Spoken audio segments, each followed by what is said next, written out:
എൻ്റെ ഉള്ളിൽ ആ ഒരു 10 വയസ്സുള്ള ഒരു കുട്ടി എന്നെ ഇപ്പം ഞാൻ 28 വയസ്സുണ്ട്. അപ്പം 28 വയസ്സുള്ള എന്നെ ഇങ്ങനെ നോക്കുമ്പോഴത്തേക്കും അത് നിനക്ക്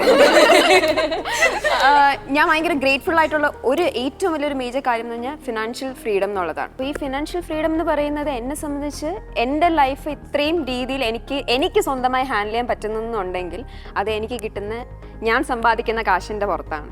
കാരണം ഇപ്പം ഞാൻ വർക്ക് ചെയ്യുന്നതിന് മുന്നേ ഇപ്പം ഞാൻ അമ്മയോടാണെങ്കിലും അച്ഛനോടാണെങ്കിലും ചേട്ടനോടാണെങ്കിലും ഇത് ചെയ്തോട്ടെ എന്നൊരു ചോദിക്കേണ്ട ഒരു അവസ്ഥ വന്നിട്ട് ഡിപ്പെൻഡബിൾ ആയിരുന്നു. അപ്പം എന്നെ ഇത്രയും ഇൻഡിപെൻഡൻ്റ് ആയിട്ട് നിൽക്കാൻ സഹായിക്കുന്നത് എൻ്റെ ഫിനാൻഷ്യൽ ഫ്രീഡം തന്നെയാണ്.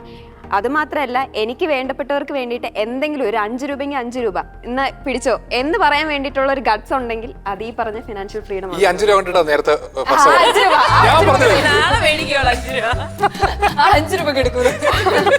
എന്നെ സംബന്ധിച്ച് ഫിനാൻഷ്യൽ ഫ്രീഡം എന്ന് പറയുന്നത് ഇറ്റ്സ് നോട്ട് അബൌട്ട് ഏർണിംഗ് മണി. ഒരു സെൽഫ് ഡിഗ്നിറ്റിയാണ്, സെൽഫ് ഐഡന്റിറ്റിയാണ്, അതിന്റെ അതൊരു ഓട്ടോണമിയാണ്. പഠിക്കുന്നുണ്ടായിരുന്നു. എന്നെ സംബന്ധിച്ചിടത്തോളം ഫിനാൻഷ്യൽ ഇൻഡിപെൻഡൻസ് ആണിനും പെണ്ണിനും വേണ്ടതാണ്, which is very basic thing.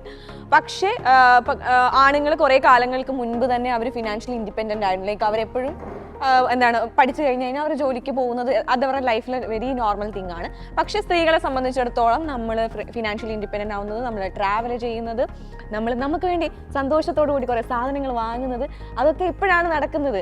So അത് ഇതിനൊക്കെ അപ്പുറമായിട്ട് നമ്മുടെ കയ്യിൽ പൈസ ഉണ്ടെങ്കിൽ നമുക്ക് വിലയുണ്ട്.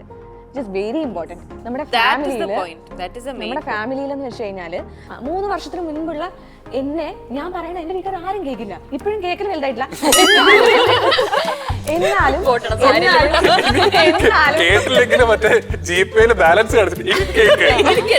എന്നാലും എനിക്ക് ഫീൽ ചെയ്തൊരു കാര്യം എന്ന് വെച്ച് കഴിഞ്ഞാൽ ഇപ്പൊ ഒരു ട്രാവലിംഗ് ഉണ്ട്, അല്ലെങ്കിൽ വീട്ടിലൊരു മേജർ ഡിസിഷൻ വരുന്ന സമയത്ത് ഞാൻ ഫിനാൻഷ്യലി ഇൻഡിപെൻഡന്റ് ആയിട്ട് അവളുടെ അടുത്തൂടെ നമുക്കൊന്ന് ചോദിക്കാം, അങ്ങനെ ഒരു തോട്ട് വരുന്നുണ്ട്.